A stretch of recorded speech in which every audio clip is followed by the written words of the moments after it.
एक girl college में एक बेहद खूबसूरत मैडम ने ज्वाइन किया। जब वह पहले दिन आई तो सभी बच्चों से बहुत प्यार से बातें करती थी, जिससे कि बहुत ही जल्द बच्चे उस मैडम के साथ घुल गए। एक दिन फ्री पीरियड में बच्चे और वो मैडम आपस में बातचीत कर रहे थे तो एक लड़की ने उस मैडम से उनकी उम्र पूछी।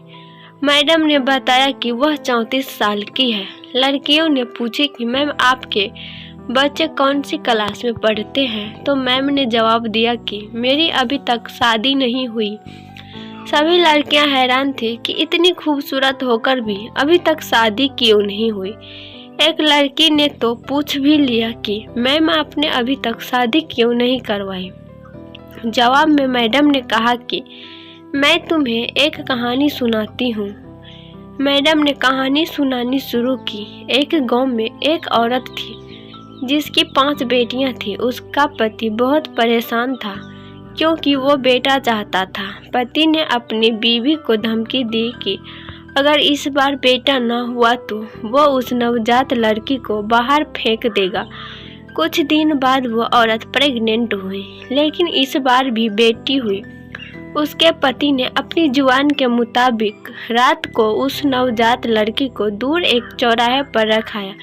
बेचारी माँ अपनी नई जन्मी बच्ची के लिए रोती रही, लेकिन कुछ नहीं कर पाई। अगले दिन उस औरत का पति उस नवजन्मी लड़की को देखने गया तो देखा वो लड़की वहीं चौराहे पर पड़ी है।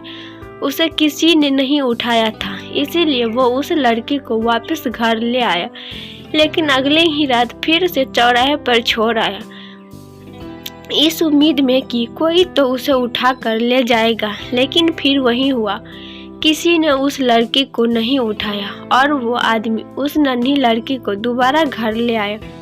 सिलसिला कुछ दिन ऐसे ही चलता रहा। वो हर रात को उस लड़की को चौराहे पर छोड़ आता, लेकिन कोई नहीं उठाता उसे। उस आदमी ने सोचा कि भगवान की यही मर्जी है कि इस लड़की को मैं ही पालूं। यह सोचकर वह लड़की को घर ले आया, लेकिन कभी उसे प्यार नहीं किया। 1 साल के बाद उस आदमी की पत्नी फिर से प्रेग्नेंट हुई और इस बार उसे लड़का हुआ, परंतु कुछ दिन बाद उसे 5 बेटियों में से एक की मौत हो गई। उसके बाद उस औरत के 5 बेटे हुए, लेकिन हर बेटे के बाद एक बेटी की मौत हो जाती थी। अब उस दंपति के 5 बेटे और एक बेटी बची। जिस बेटी से बाप अपनी जान छुड़ाना चाहता था, जिसे चौराहे पर छोड़ आया था, सिर्फ वो बेटी अब जिंदा थी। सब बच्चे बड़े हो गए और माँ की भी मृत्यु हो गई। उस आदमी के जितने भी लड़के थे वे उसे छोड़कर दूर शहर में बस गए और अब कभी कभार ही आते हैं।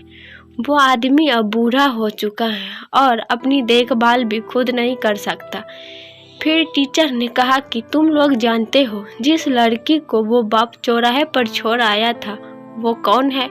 वो मैं हूँ। मेरे पिता अब इतने बूढ़े हो चुके हैं कि ठीक से खाना भी नहीं खा सकते। मुझे उनकी देखभाल करनी पड़ती है और इसलिए मैंने अभी तक शादी नहीं करवाई। मेरे पिता बहुत शर्मिंदा है और अक्सर मुझे अपनी उस हरकत के लिए माफ़ी मांगते रहते हैं। मैं सब कुछ भूल गई हूँ, आखिर है तो वो मेरे पिता ना। यह सुनकर सभी लड़कियों की आंखों नम थी और उन्हें मैडम की बहादुरी की बहुत प्रशंसा की। कहानी का सारा दोस्तों, बेटियां बाप के लिए अनमोल होती हैं। बाप का दर्द समझती हैं बेटियां, घर को रोशन करती हैं बेटियां, रुलाते हैं जब बेटे तब हंसाती हैं बेटियां, जब दर्द देते हैं बेटे तब मरहम लगाती हैं बेटियां, छोड़ जाते हैं जब बेटे तब बेटियां संभाल लेती हैं। दोस्तों, अगर ये कहानी आपको अच्छी लगी तो इसे शेयर ज़रूर करें।